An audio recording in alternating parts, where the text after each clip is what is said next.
Kita mulai ya, Bapak Ibu semua. Mikro. Ya, baik.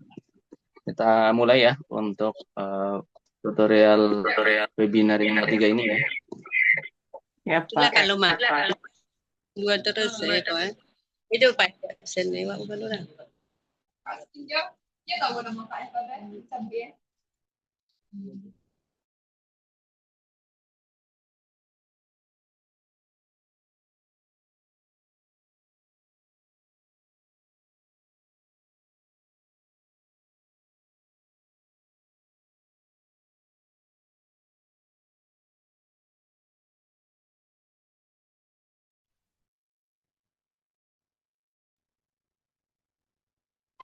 Ya, baik, Bapak Ibu semuanya, kita mulai ya.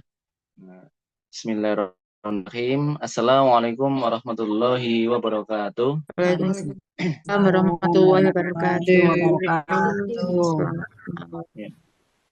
Baik, salam sejahtera untuk kita semua. Nah, di sini saya akan sedikit sampaikan ya. Nah, ini berkaitan dengan sistem dan teknik asesmen ya, perkembangan anak usia dini ya, untuk mata kuliah asesmen perkembangan anak usia dini ya. Ini dosen pengampu atau tutornya saya sendiri. Nah, untuk tujuan pembelajaran atau untuk tujuan perkuliahannya, yang pertama adalah insya Allah kita harus bisa paham ya, memahami konsep asesmen, bisa menjelaskan jenis asesmen yang digunakan di PAUD, memahami teknik asesmen, dan bisa menggunakan asesmen autentik ya. Nah, asesmen ini hanya mengulang nih, Bapak Ibu semua. Jadi asesmen adalah proses pengumpulan informasi tentang perkembangan dan pembelajaran anak. Jadi yang namanya asesmen itu ya kita berusaha mengumpulkan informasi ya. Kemudian untuk karakteristik asesmen, nah ini sifatnya itu adalah alami, berpusat pada anak, berkelanjutan, dan berbasis bermain atau menghargai keunikan. Tugas 2, asesmen tugas 2.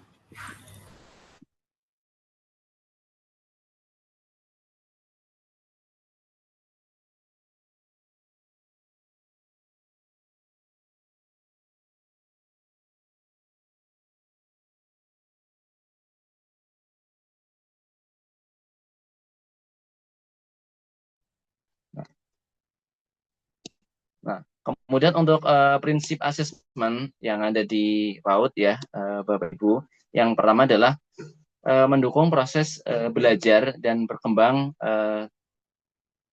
secara edukatif. Memang di situ sifatnya asesmen adalah mendukung proses pembelajaran. Nah, kemudian sifatnya juga adalah objektif. Nah, jadi memang berdasarkan fakta gitu ya. Nah, jadi memang bukan asumsi kita sendiri, bukan asumsi pribadi, melainkan berdasarkan fakta gitu ya, kenyataan. Kemudian sifatnya adalah yang ketiga akuntabel ya. Nah, dapat dipertanggungjawabkan kepada semua pihak yang terkaitnya. Ini adalah asesmen. Kemudian ruang lingkup perkembangan anak. Nah, ini kan kita harus pahami juga ada nilai agama dan moral ya, kemudian fisik, motorik dan kognitif, bahasa dan sosial emosional, dan juga ada seni atau kreativitas. Itu adalah ruang lingkup perkembangan anak. Jadi karakternya, nah itu pasti akan terbangun, pasti akan terlihat ya, nah, sejak dini. Kemudian fisik motoriknya juga pasti mereka itu akan berkembang, mengalami perkembangan. Bahasa emosionalnya juga mengalami perkembangan, bisa bertambah interaksinya, berkomunikasi dengan orang lainnya, termasuk juga pengelolaan temannya. Nah, itu. Kemudian seni kreativitas itu juga akan bangun dan tentunya kita bisa fasilitasi ya sebagai guru atau pendidik. Nah, untuk sistem asesmen yang ada di PAUD ya, ini kalau kita lihat, nah ini ada input, proses, dan outputnya. Kalau inputnya berarti karakteristik dan kebutuhan anak itu. Kalau prosesnya berarti selama pembelajaran ya. Nah, kita bisa mengamati ya untuk pengamatan selama kegiatan belajar berlangsung. Kemudian untuk outputnya berarti ya capaian perkembangan anak ya dan tindak lanjut dari kita sebagai guru. Itu adalah outputnya.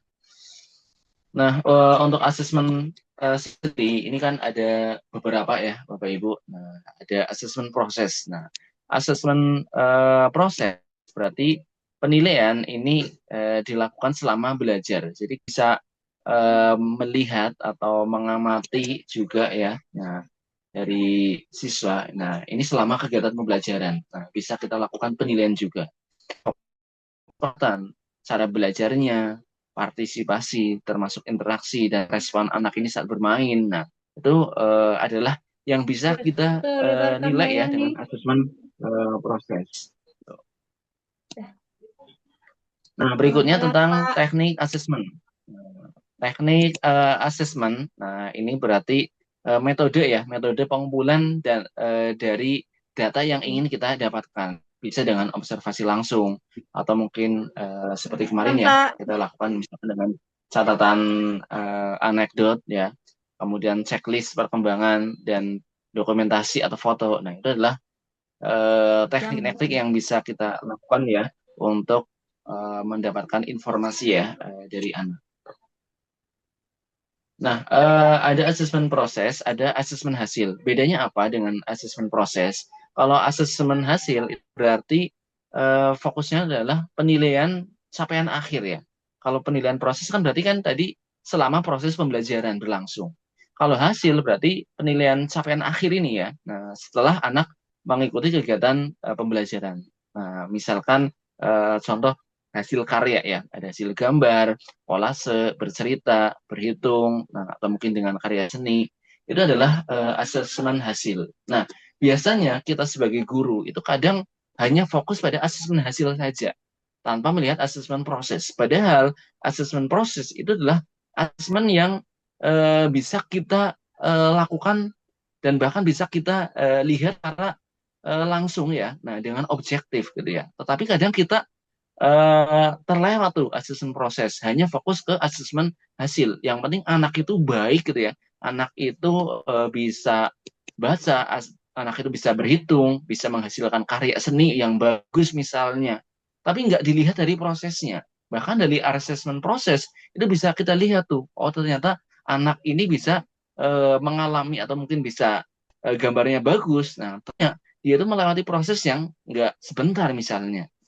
Nah, yang kita kadang lupa itu asesmen prosesnya. Kita hanya fokus ke anak itu hasil akhirnya gitu.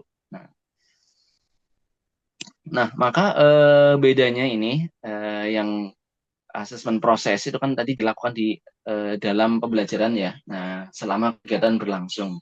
Kalau asesmen hasil berarti setelah kegiatan, kemudian kalau fokusnya ya. Nah, berarti kalau proses di aktivitas ya, termasuk partisipasi anak, keaktifan, kemudian kalau di asesmen hasil berarti di hasil karyanya atau produk karyanya atau mungkin bisa nilai juga ya, itu adalah asesmen hasil. Nah, berikutnya ada asesmen formatif ya. Nah, asesmen formatif ini hampir sama dengan asesmen proses ya. Dilakukan selama proses pembelajaran ya, kegiatan belajar berlangsung. Tujuannya asesmen formatif ini tujuan perbaikan, mengetahui kesulitan anak dan memperbaiki pembelajaran secara langsung. Kalau tadi asesmen proses ya, misalkan dengan kita observasi gitu ya, ternyata dia butuh bantuan misalnya, atau misalnya dia butuh penguatan kembali. Nah, kita lakukan asesmen formatif ya, dengan perbaikan misalnya. Nah, selanjutnya dengan asesmen sumatif. Nah, asesmen sumatif ini adalah asesmen yang bisa dilakukan ya di akhir semester ya atau akhir tahun ajaran ya, nah, secara menyeluruh. Evaluasinya itu menyeluruh di akhir periode pembelajaran. Nah, tujuannya adalah untuk mengetahui capaian perkembangan, menyusun laporan dan evaluasi program.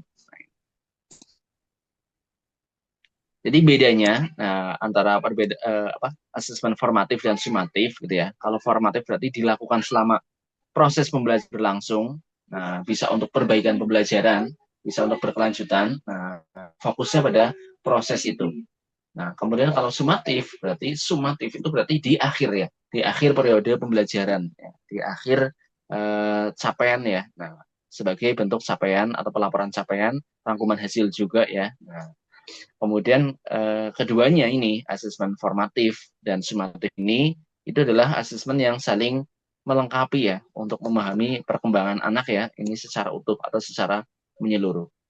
Kemudian yang berikutnya adalah asesmen otentik. Nah, asesmen otentik, nah atau asesmen berdasarkan nyata gitu ya. Nah, otentik ini berarti penilaian nyata, penilaian nyata dan alami. Nah, berdasarkan aktivitas sehari-hari anak.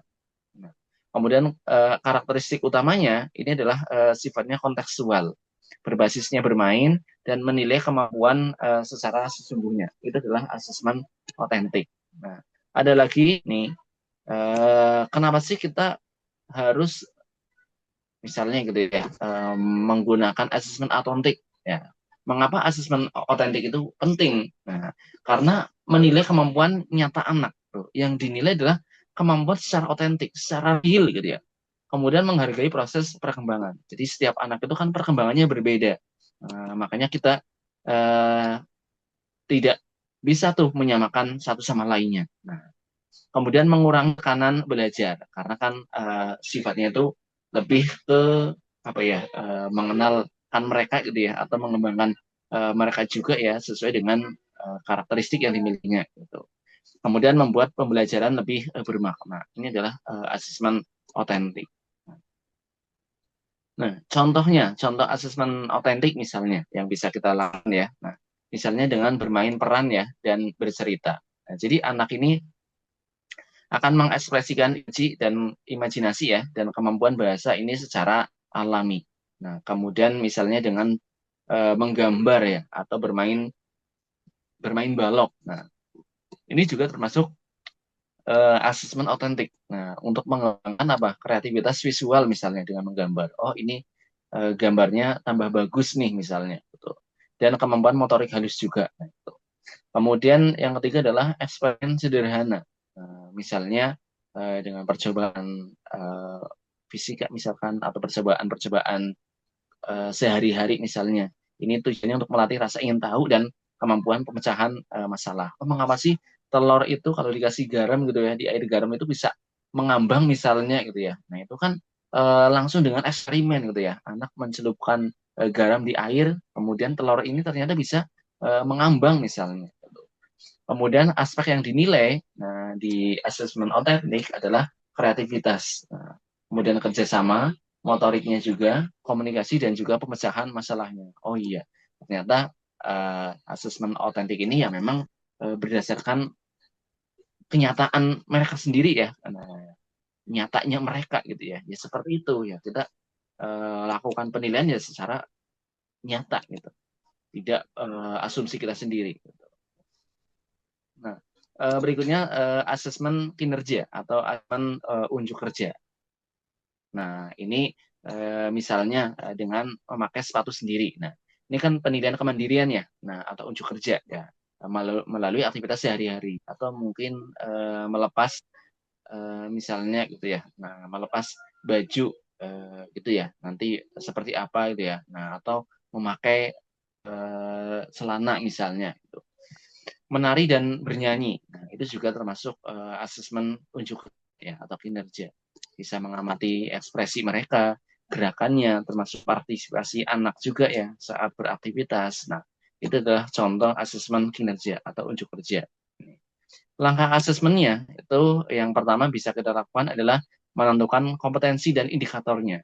Jadi tentukan dulu apa yang akan dinilai dan kriterianya itu seperti apa. Kriterianya itu mau seperti apa tuh bernyanyi ini, yang dinilai itu apanya saja misalnya.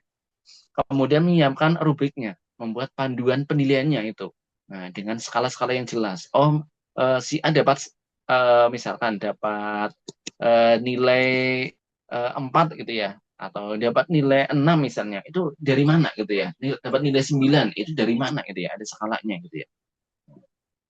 Atau antara skala 1 sampai 4 misalkan. Oh, ini 1 tidak bisa. Oh, 2 udah mulai bisa misalkan. Oh, yang 3 sudah bisanya misalkan. Yang keempat sangat-sangat mahir misalnya, sangat bisa. Itu rubriknya misalnya. Kemudian bisa dilakukan dengan observasi. Jadi amati saat anak melakukan aktivitas ya. Dan juga jangan lupa. Nah, kita kadang sibuk mengamati anak gitu ya, mengamati siswa, tapi terkadang nggak dicatat hasilnya. Nah, ini kan kadang kita mengira-ngira, oh ya kemarin sih apa ya, kemarin ini anak ini ngapain ya? Saya lupa ini. Nah, akhirnya kan nggak tercatat tuh. Nah, maka pentingnya saat observasi ini kita juga membuat apa ya, coret-coretan gitu ya, atau hasilnya ya dari pengamatan kita. Kemudian yang keempat adalah memberikan umpan baliknya. Nah, ini jangan lupa umpan baliknya. Nah, itu juga kita sampaikan ya dengan cara yang positif ya. Nah, ini contoh rubrik ya. Maaf, contoh rubrik unjuk kerja. Nah, ini misalnya dengan keberanian bercerita, berani tampil di depan kelas tanpa ragu-ragu. Kemudian kelancaran berbicaranya misalnya, menyampaikan berbicara dengan jelas dan lancar, termasuk ekspresinya. Nah, itu kan bisa kita lihat ya dengan wajah mereka gitu ya, apakah ekspresinya sesuai enggak, nyanyi kok diem saja, atau misalkan saat nyanyi kok malah lagu sedih kok malah ketawa. Nah, itu kan berarti nggak pas gitu ya. Nah, itu. Nah, tentunya ini bisa kita sesuaikan juga ya dengan indikatornya. Jadi kita mau menilai apa gitu ya. Nah, rubriknya juga harus kita sesuaikan. Menilai gambar misalnya, ya kita sesuaikan rubriknya. Misalkan dia dari goresan warnanya misalnya, atau gradasinya misalnya, atau mungkin dari kerapihannya misalnya. Nah, itu. Ini bisa kita bukan rubriknya. Kalau misalkan dia untuk bercerita di depan misalnya, atau presentasi misalnya, oh misalkan dari kejelasannya misalnya, atau keberaniannya misalnya. Nah, ini adalah rubrik ya, yang bisa kita bikin, yang bisa kita buat ya sebagai guru, biar apa? Biar yang benar-benar kita nilai, nah yang kita asesmen itu ya memang sesuai ya dengan indikator yang sudah kita siapkan. Makanya kita sebagai guru jangan lupa ya, nah untuk membuat indikator dan juga rubriknya. Nah karena ini penting ya, jangan kita itu asal menilainya. Nah itu yang harus kita hindari. Gitu.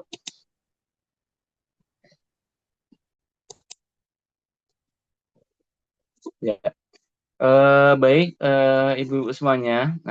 Selanjutnya, ini berkaitan tentang asesmen portofolio. Nah, jadi kan kita bisa lakukan ya asesmen portofolio untuk anak usia dini ya. Nah, portofolio artinya apa? Kumpulan hasil karya. Jadi karyanya anak ya dalam periode tertentu kita kumpulkan. Nah, isi portofolio ini bisa dari gambar atau mungkin tulisan awal mereka saat masuk ya, baru masuk. Nah, termasuk foto kegiatan, karya seni, dan catatan guru ya. Nah, atau dari orang tua misalnya ada masukan ya. Nah, ini bisa kita kumpulkan ya. Nah, menjadi kumpulan folio anak gitu ya, atau dari karyanya juga ya.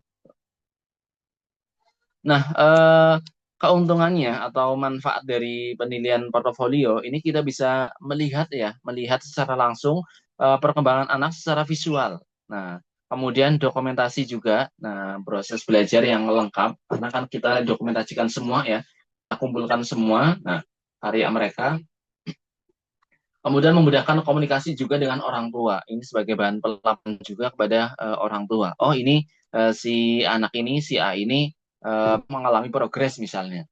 Kemudian penghargaan terhadap karya anak. Nah, ini kita menghargai juga, kita dokumentasikan juga. Nah, kemudian kita tunjukkan tuh karyanya anak ketika di akhir semesternya. Oh, ternyata cukup pesat misalkan perkembangannya, gitu ya. Yang awalnya dulunya mungkin masih masih kurang bagus misalnya. Nah, ternyata di akhir semester bisa lebih bagus misalnya. Itu portofolio. Nah, langkah penyusunannya dengan asesmen portofolio. Nah, ini yang pertama bisa mengumpulkan karyanya. Jadi kumpulkan semua ya. Semua hasil karya anak itu kita kumpulkan dari gambar, tulisan, dari foto, nah, dan lainnya. Nah, kita kumpulkan. Kemudian memilih karya yang terbaik, pilih karya yang memang menunjukkan perkembangan dan pencapaian anak. Nah, kadang kan kita jumpai ya, ada yang mungkin nggak sinkron gitu ya, atau mungkin eh, nggak sesuai gitu ya. Nah, atau nggak menunjukkan tentang perkembangan anak, ya udah kita keep aja gitu.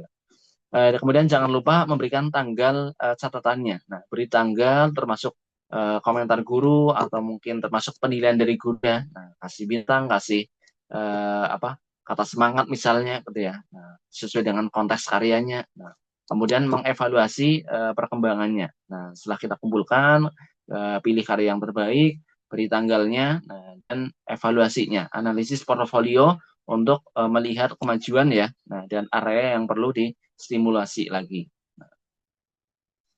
Nah, kemudian yang berikutnya, nah ini ada asesmen diri sendiri ya, nah atau self assessment. Nah, ini anak menilai dirinya sendiri, nah secara sederhana melalui aktivitas yang reflektif gitu ya. Tujuannya apa sih adanya penilaian diri sendiri? Apakah anak bisa gitu ya melakukan penilaian diri sendiri? Nah, tentunya kan ini memang butuh bantuan dari kita ya sebagai teacher ya, sebagai guru. Nah, tujuannya apa? Untuk melatih refleksi diri. Jadi anak itu akan terbangun gitu ya. Oh iya, saya harus sadar nih, saya harus saya harus lebih berani misalnya, harus tanggung jawab misalnya. Membangun rasa percaya dirinya, menumbuhkan rasa tanggung jawabnya. Nah, itulah yang dibentuk ya dengan asesmen diri sendiri atau self assessment. Nah, untuk self assessment ini, misalkan dengan anak memilih sendiri, nah warna misalnya, atau misalkan dengan emoticon misalnya, dengan warna sedih atau misalkan yang lain. Nah, kemudian menempel stiker, nah itu juga termasuk penilaian dia. Pertanyaan yang sederhana, nah itu juga penilaian diri sendiri. Anak itu udah mampu belum? Saya ternyata ditanya itu bisa ngejawab. Nah, berikutnya tentang penggunaan asesmen ya. Nah, asesmen dari sekian asesmen ada asesmen proses hasil, asesmen portofolio, asesmen otentik, asesmen diri sendiri. Nah, ini bisa kita gunakan ya di lingkungan belajar PAUD ya, khususnya. Nah, ini yang pertama adalah untuk memahami perkembangan anak. Jadi kita akan tahu ya tahapan dan kemajuan setiap aspek perkembangan dan untuk menyusun pembelajaran. Jadi merancang kegiatan belajar yang sesuai dengan kebutuhan anak. Nah, kemudian menyusun laporan perkembangan. Jangan lupa dokumentasikan ya setiap kegiatan atau capaian anak ya. Nah, dan komunikasikan dengan orang tua serta identifikasi kebutuhan khusus ya. Ini mendeteksi dini ya anak-anak yang memang memerlukan stimulasi atau memerlukan penanganan khusus ya dari guru. Nah, ini dengan asesmen. Nah, untuk penggunaan asesmen portofolio, nah ini kan kadang apa ya kita itu tuh lewat gitu ya. Nah, karya yang anak itu yang mana yang harus dikumpulkan gitu ya. Nah, penggunaannya yang bisa kita lakukan implementasi di kelasnya.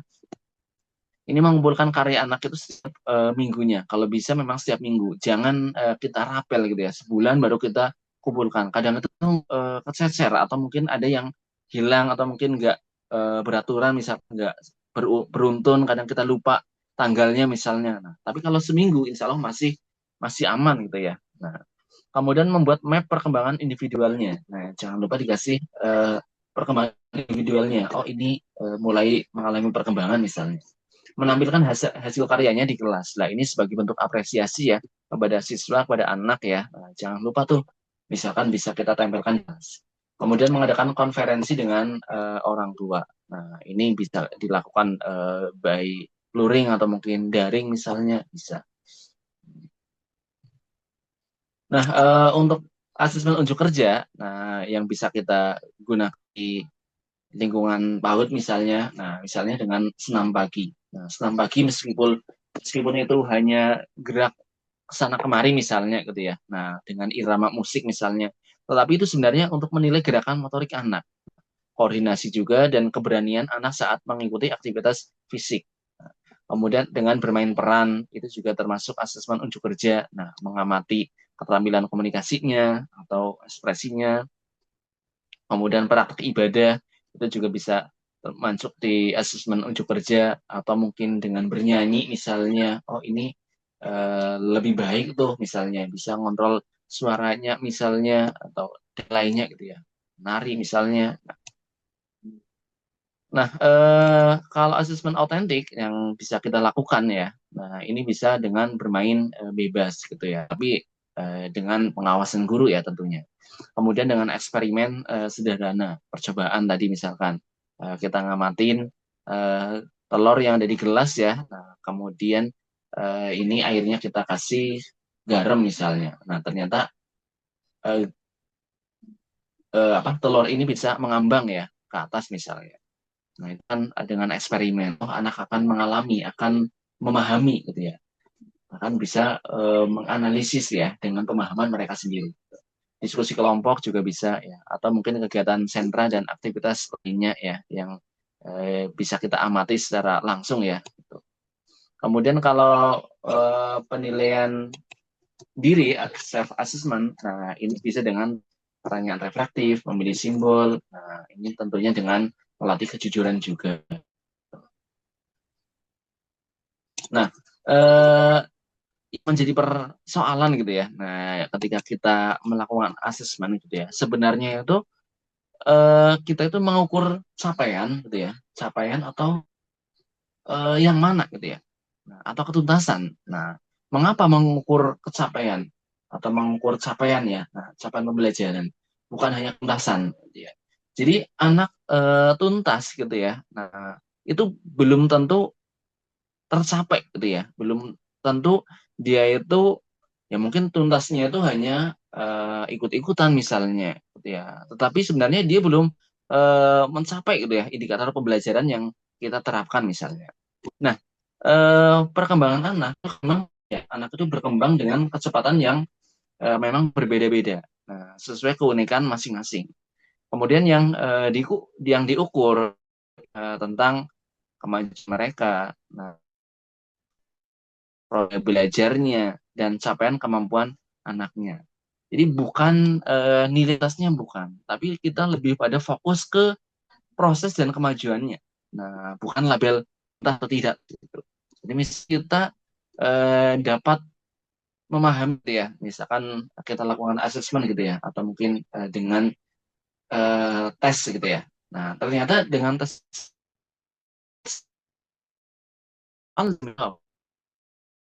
gitu ya. Nah, dia itu mencapai indikator ketercapaian gitu. Nah, jadi yang diukur itu bukan hanya ketuntasan, tapi sejauh mana capaian pembelajaran. Nah, ini bisa tercapai di dalam kelas gitu. Nah, nah itu yang paling penting sebenarnya. Eh, Tentang penilaian ya, ini memang sangat penting ya di PAUD ya. Nah, karena awal mereka belajar gitu ya, ya dari PAUD ini mereka akan bertambah segalanya gitu. Dari emosinya, dari bahasanya, dari logikanya, dari sosialnya, emosionalnya gitu. Mengapa asesmen ini menjadi sangat penting, sangat-sangat penting? Karena untuk mendeteksi kebutuhan anak. Nah, mendeteksi keterlambatan pertumbuhannya misalnya. Oh, anak ini memang butuh dibantu. Oh, anak ini sangat cepat progresnya misalnya. Kemudian menjalin kerjasama dengan orang tua dan meningkatkan kualitas pembelajarannya. Nah, ini jangan lupa kita komunikasikan ya, selalu berkomunikasi dengan orang tua. Nah, kadang itu orang tua kan memang hanya taunya ya hasilnya saja ya, tanpa tahu prosesnya, nggak pengen tahu prosesnya bahkan. Nah, kita sampaikan tuh dengan portofolio, dengan penilaian otentik misalnya, atau penilaian asesmen yang lain misalnya. Nah, ini kita bisa komunikasikan juga pada orang tua. Nah, untuk tekniknya, nah insya Allah ini pertemuan kemarin juga sudah ya, bisa dengan observasi, anekdot, kemudian wawancara, checklist, bisa dengan dokumentasi, bisa dengan rekaman juga, audio, video. Nah, itu.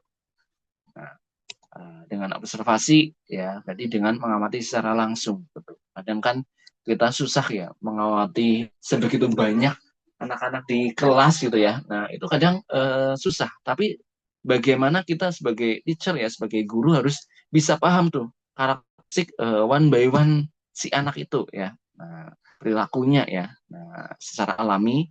Nah, karena yang diamati ya dengan observasi gitu ya. Nah, interaksinya, bahasanya, sosialnya juga. Nah,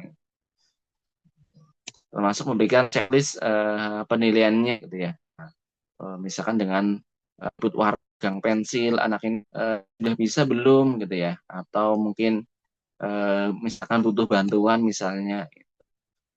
Nah, kemudian inilah tantangannya ya, tantangan asesmen. Ketika kita melakukan asesmen itu kan sebenarnya ada kendala gitu ya sebenarnya. Tetapi bagaimana kita harus bisa mengatasi kendala itu gitu ya. Nah, bukan menjadi hambatan kita. Nah, kadang yang menjadi tantangan adalah jumlah anak yang banyak. Tuh. Rasio guru dengan anak tuh kadang nggak sebanding. Gurunya misalkan 2, anaknya sampai misalkan hampir 50 misal atau lebih. Nah, ini kan cukup menyulitkan juga gitu ya. Nah, butuh waktu juga ya untuk melakukan akses. Kemudian waktu yang terbatas. Kadang padatnya aktivitas itu juga membatasi waktu ya. Nah, untuk dokumentasi.